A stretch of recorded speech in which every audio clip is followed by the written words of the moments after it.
नमस्कार दोस्तों, स्वागत है आपका ट्रैवलिंग क्रिएचर के एक नए वीडियो में। वीडियो के थंबनेल और टाइटल को देख के आप समझ ही गए होंगे कि आज हम जाने वाले हैं बखाली। यह ट्रिप मैं कोलकाता से करूंगा एक कार में। कोलकाता से बखाली जाने में एक कार में लगभग 4 घंटे का समय लगता है। अगर आप ट्रेन या बस से जाना चाहें तो मैं आपको बता दूं, आप सियालदा से लोकल ट्रेन पकड़ के नामखाना जा सकते हैं। नामखाना जाने के लिए आपको सुबह 7:14 में एक डायरेक्ट ट्रेन मिलेगी जो कि लक्ष्मीकांतपुर होते हुए जाएगी। अगर आप वह ट्रेन नहीं पकड़ पाते हैं तो आप सियालदा से कोई भी लक्ष्मीकांतपुर की लोकल पकड़ सकते हैं और लक्ष्मीकांतपुर से नामखाना तक की लोकल पकड़ के आप नामखाना पहुंच सकते हैं। नामखाना पहुंचकर आप स्टेशन से निकलेंगे तो आपको बहुत सारे टोटोज मिल जाएंगे जो कि आपको बखाली तक ले जाएंगे। अगर आप चाहें तो आप वहां से टोटो पकड़ सकते हैं या फिर 5 से 10 मिनट चल के आप मेन रोड पे आ सकते हैं और मेन रोड से बस या फिर शेयर्ड ऑटो पकड़ के आप बखाली पहुंच सकते हैं। इस तरह से लगभग 3.5-4 घंटा में आप टोटल सियालदा से बखाली तक पहुंच जाएंगे। अगर आप बस से आना चाहें तो आपको धर्मतला से डायरेक्ट बसेस मिलती हैं बखाली तक की, आप उन्हें भी पकड़ के बखाली बड़े आराम से पहुंच जाएंगे।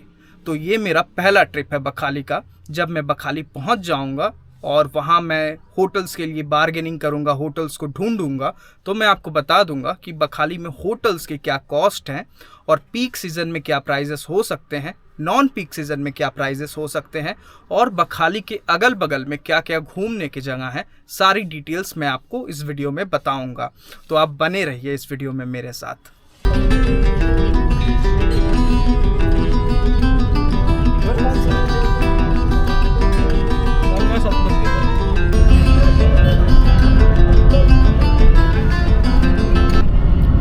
तो मेरे बैकग्राउंड में जो आप एरिया देख पा रहे हैं यही है नामखाना का एरिया। अगर आप ट्रेन से आते हैं तो आपको यहीं उतरना होगा और 10 मिनट पैदल आप रोड पे आ जाएंगे और यहाँ से आप बस या ऑटो पकड़ के बखाली की ओर जा सकते हैं। यहाँ से बखाली लगभग 25 किलोमीटर दूरी है और बस या ऑटो से जाने में आपको 45 से 50 मिनट का समय लगेगा। और इसी के साथ हम बखाली पहुँच चुके हैं। ये लगभग 5 घंटा का सफ़र था क्योंकि हमने बीच में 2-3 जगह ब्रेक लिया है। और अगर आप बिना नॉन स्टॉप आते हैं तो आप 4 घंटे में कोलकाता से यहाँ पे ट्रैवल कर सकते हैं। अब हम चलते हैं होटल की ओर और देखते हैं यहाँ पे किस प्राइस रेंज में हमें होटल मिलता है और मैं उसके अंदर का भी दृश्य आपको दिखाऊंगा।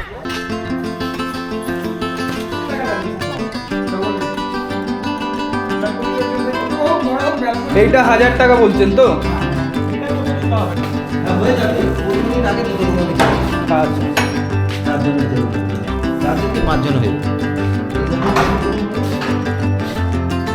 এখানে গিজার রয়েছে?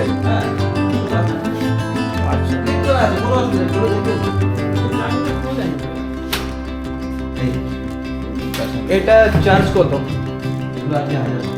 আপনাদের কালকে আমি যাই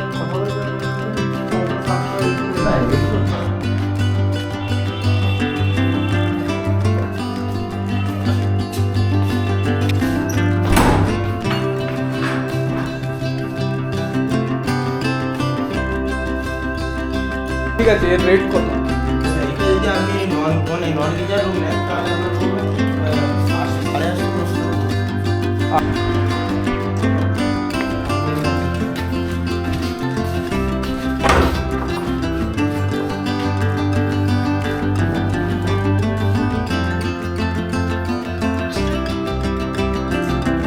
बखाली में होटल खोजते खोजते हमें अलग अलग प्राइसेस सुनने मिले। 400 से लेके हमें 1500 रुपए तक के होटल दिखाए गए। लास्ट में होटल गौरगमनी में हमने ऐसे 2 रूम बुक किए और हमें सिर्फ 900 रुपये देना पड़ा। मैं आपको बता दूं कि अगर आप नॉर्मल वीकडे में आते हैं तो आपको 300 रुपये तक में होटल्स यहाँ पे मिल जाएंगे, लेकिन अगर आप वीकेंड में आते हैं तो प्राइसेस कम से कम 30 से 40% ज़्यादा होते हैं। लेकिन फिर भी जैसे कि आप देख पा रहे हैं, इस रूम को मैंने सिर्फ और सिर्फ 500 रुपये में लिया और ऐसे 2 रूम मैंने लिए हैं और मुझे केवल 900 रुपये देना पड़ा है। तो आप आइडिया लगा सकते हैं कि यहाँ पे होटल के प्राइसेस बहुत ज़्यादा नहीं हैं और अगर आप एक बजट टूर करना चाहते हैं तो आप यहाँ आके बड़ी आसानी से कर सकते हैं। अब कुछ ही देर में मैं होऊंगा फ्रेश और निकलूँगा बाहर और मैं दिखाऊँगा आपको कि बखाली में देखने के लिए कौन कौन से जगह हैं और हम कहाँ कहाँ जा सकते हैं। देखिए बखाली बीच अगर आप आते हैं तो इसके अगल बगल आपको 4 घूमने के पॉइंट मिलेंगे। उनमें से एक है फ्रेजरगंज, एक है कारगिल, एक है बेनफिश और एक है हेनरी आइलैंड। तो ये चारों जगह घूमने के लिए आप एक टोटो रिज़र्व कर सकते हैं। टोटो का कॉस्ट पड़ेगा 300 से 350 रुपये तक। वीकडे में वो 250 रुपये में भी रेडी हो जाएंगे, लेकिन अगर वीकेंड है तो आपको 350 रुपये तक देने पड़ेंगे, चाहे आप एक व्यक्ति हों या फिर 5 लोग हों। और वो टोटो 2 से 2.5 घंटे में आपको चारों स्पॉट्स घुमा देंगे और वापस आपको आपके होटल पे लाके ड्रॉप कर देंगे।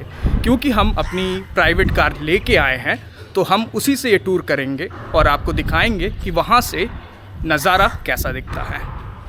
और टूरिस्ट प्लेस पे जाने के पहले, घूमना स्टार्ट करने के पहले हम करेंगे लंच, क्योंकि लंच का समय हो चुका है। तो चलिए देखते हैं यहाँ पे लंच में हमें क्या क्या देखने मिलता है और इसके प्राइसेस कैसे हैं।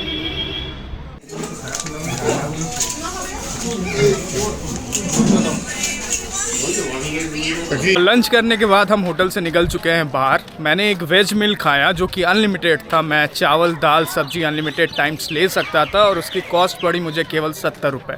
मेरे फ्रेंड्स ने एक फ़िश मील लिया जिसमें उन्होंने एक काटला फ़िश मील लिया, एक काटला मछली दी गई थी और सब्जी दाल उनकी भी अनलिमिटेड मिला है और उनकी कॉस्ट पड़ी है 150 रुपये प्रति मील।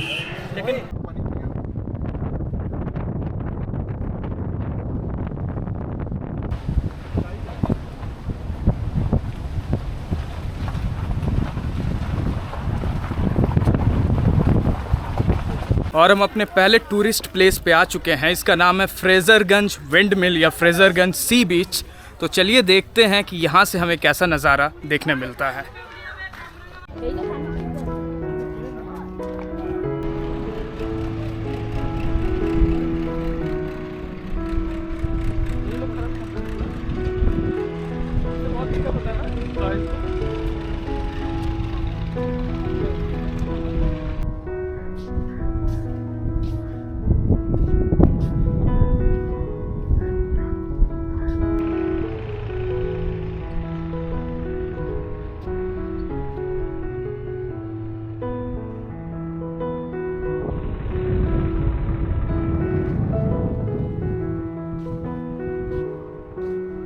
कारगिल सी बीच के बाद हम दूसरे टूरिस्ट डेस्टिनेशन पे आ चुके हैं जिसका नाम है फ्रेजरगंज सी बीच या फ्रेजरगंज विंड मिल।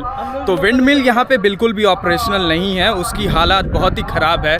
आधा विंड मिल की तो मिल्स भी टूट के गिर चुकी हैं और यहाँ पे जो सी बीच है वो भी हम घूम नहीं सकते हैं क्योंकि उसकी भी हालत बहुत ही ख़राब है। लेकिन ये एक पॉपुलर टूरिस्ट डेस्टिनेशन है, यहाँ पे लोग आते हैं। तो चलिए देखते हैं कि यहाँ पे कुछ भी देखने लायक है या नहीं।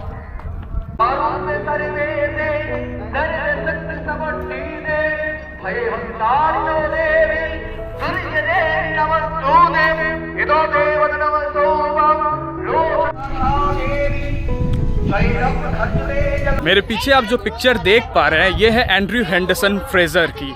ये है former lieutenant general of West Bengal और इन्हीं के नाम पे इस फ्रेजरगंज के नाम को रखा गया है।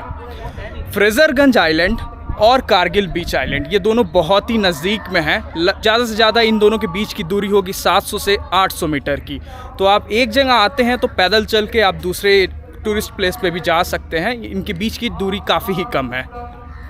यही होगा। पार्किंग यहाँ पे क्या है? और ये रहा बेनफिश। बेनफिश में एंट्री के समय आपको टोल देना पड़ता है और जहाँ पे टोल की कीमत है 5 रुपये प्रति व्यक्ति और गाड़ी के लिए आपको 15 रुपये देना होगा, जिसमें ड्राइवर की एंट्री फ्री रहती है। हम आ चुके हैं बेनफिश फिशिंग हार्बर के अंदर। चलिए देखते हैं इसके अंदर हमें क्या नज़ारा देखने मिलता है।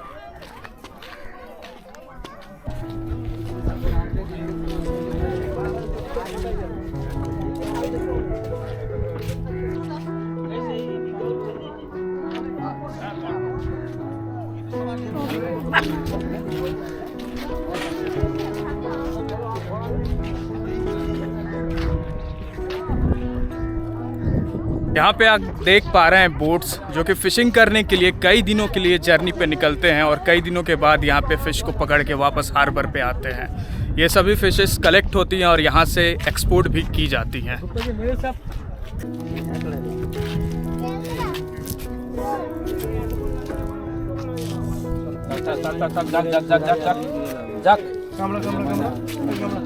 मैं एक बात आपको बता देना चाहूँ कि बेनफिश फिशिंग हार्बर को फ्रेजरगंज फिशिंग हार्बर के नाम से भी जाना जाता है। तो आप बखाली आते हैं तो आप इसमें कंफ्यूज मत होइएगा, यह दोनों एक ही जगह के नाम हैं। फ्रेजरगंज, कारगिल और बेनफिश घूमने के बाद हम गए थे हेनरी आइलैंड, लेकिन हेनरी आइलैंड जाके हमें पता चला कि विंटर में हेनरी आइलैंड 4 बजे ही बंद हो जाता है शाम को। हेनरी आइलैंड की टाइमिंग्स है विंटर के समय में सुबह 6:30 बजे से शाम के 4 बजे तक, और समर में इसकी टाइमिंग्स होती हैं सुबह 7 बजे से लेकर शाम को 5 बजे तक। तो हम अभी वापस होटल में आ चुके हैं। यहाँ पे वापस फ्रेश होने के बाद अब हम चलेंगे बखाली बीच की ओर। फ्रेश होने के बाद समय हो चुका है बखाली सी बीच की ओर चलने का। मेरे फ्रेंड्स सो चुके हैं, लेकिन मुझे फ़िलहाल जाना है सी बीच की तरफ ताकि मैं आपके लिए वहाँ का वीडियो बना सकूँ। तो चलिए चलते हैं बखाली सी बीच की ओर और देखते हैं वहाँ से कैसा नज़ारा देखने मिलता है।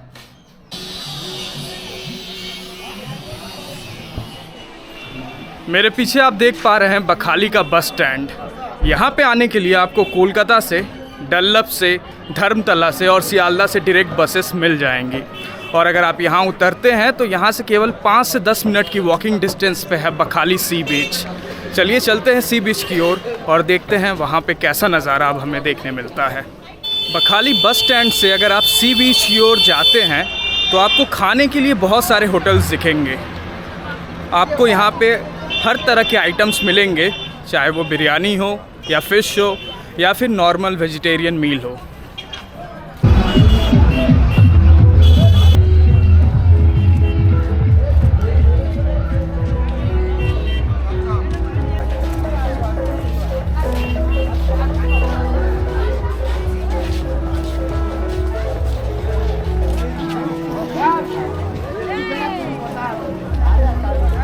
दीघा की तरह बखाली में भी आपको एक लाइवली मार्केट देखने मिल रहा है सी बीच के बगल में।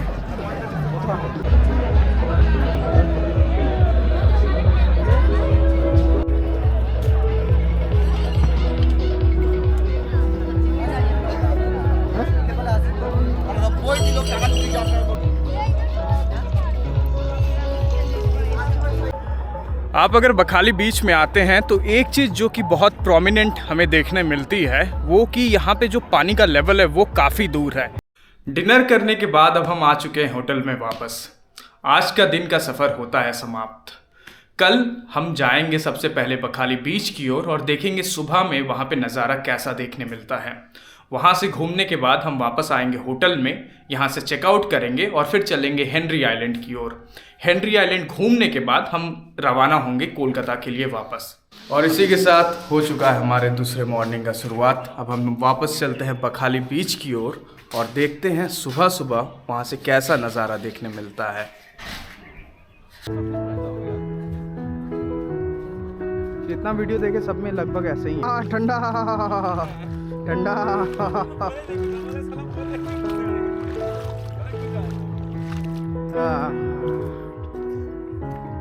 जैसा कि आप देख पा रहे हैं, जैसे मैंने कल बताया था कि ज्वार भाटा के इरेस्पेक्टिव यहाँ पे जो सी लेवल है वो बीच के तट से काफ़ी ही दूर है। तो आपको अगर सी लेवल यानी पानी तक पहुँचना है तो आपको काफ़ी वॉक करना पड़ेगा। ये जैसे कि हमें दीघा या मंदारमनी में देखने मिलता है उसका बिल्कुल विपरीत है। यहाँ पे आपको काफ़ी चल के जाना होगा सी लेवल तक पहुँचने। तो चलिए थोड़ा चलते हैं, देखते हैं सी लेवल से कैसा नज़ारा देखने मिलता है।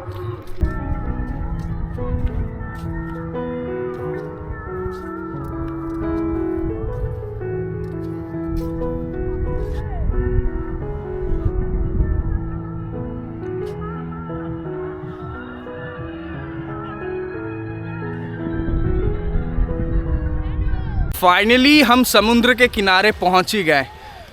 बीच से लगभग हमें 10 मिनट पैदल चलना पड़ा, तब जाके हम यहाँ पहुँचे हैं। और यहाँ का पानी फ़िलहाल तो ये जनवरी का महीना इसलिए काफ़ी ही ठंडा है, तो ये नहाने लायक तो बिल्कुल भी नहीं है, क्योंकि आप नहाते हैं तो आपको पक्का ठंड यहाँ पे लग जाएगी। लेकिन आप चप्पल खोल के पानी में थोड़ा स्टेप इन ज़रूर कर सकते हैं, इससे आपको एक रिफ़्रेशिंग फील ज़रूर आएगी।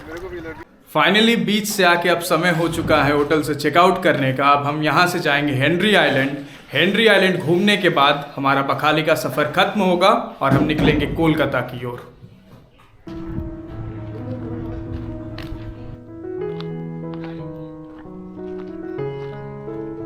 अभी हमने हेनरी आइलैंड में एंट्री किया।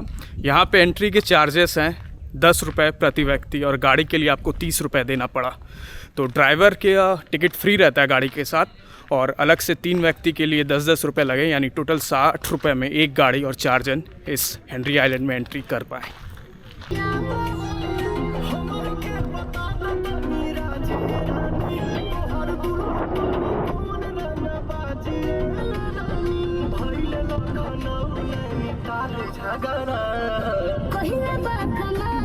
पीछे है हेनरी आइलैंड का कार पार्किंग और अब चलते हैं अंदर, देखते हैं कि हेनरी आइलैंड में एक्चुअली देखने लायक क्या है। चलिए देखते हैं। यहाँ से तो नज़ारा अच्छा लग रहा है, आगे चलते हैं, देखते हैं कि क्या देखने मिल रहा है हमें यहाँ।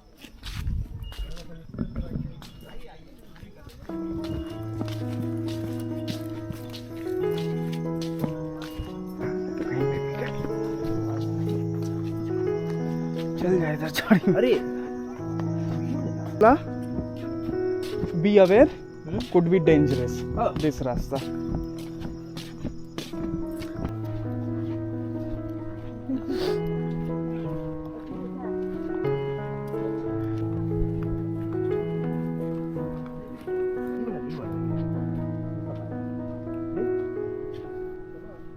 रेडी बोलो।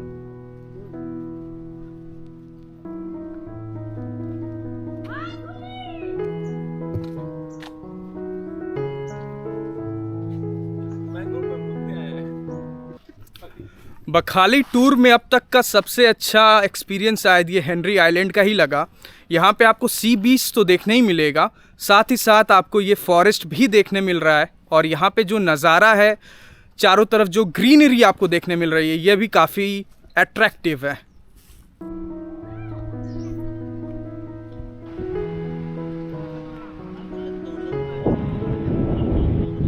ऐसे चलते हैं, ऐसे।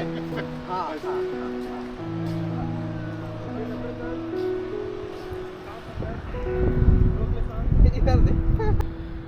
ये रहा हेनरी आइलैंड से नज़ारा। मैं आपको वापस से हेनरी आइलैंड की टाइमिंग्स बता देना चाहूँ। विंटर मंथ्स में यानी अक्टूबर से लेके मार्च तक यहाँ की टाइमिंग है सुबह 6:30 बजे से दोपहर के 4 बजे तक, और समर में इसकी टाइमिंग हो जाती है सुबह 7 बजे से शाम के 5 बजे तक। यहाँ की एंट्री फीस है 10 रुपये प्रति व्यक्ति। अगर आप कार लेके एंटर करते हैं तो उसके लिए आपको 30 रुपये देना पड़ेगा। तो ये था हमारा टूर बखाली का, जहां हमने बखाली सी बीच के अलावा हेनरी आइलैंड, फ्रेजरगंज बीच, कारगिल बीच और बेनफिश फिशिंग हार्बर को भी एक्सप्लोर किया। मुझे उम्मीद है आपको इस वीडियो में मेरे साथ काफ़ी ही अच्छा लगा होगा। अगर आपको इन किसी भी जगह से रिलेटेड कोई भी जानकारी चाहिए तो आप कृपया कमेंट करें। आपकी उस कमेंट को मैं ज़रूर चेक करूँगा और आपको सटीक से सटीक जानकारी देने की पूरी कोशिश करूँगा। यह वीडियो देखने के लिए धन्यवाद।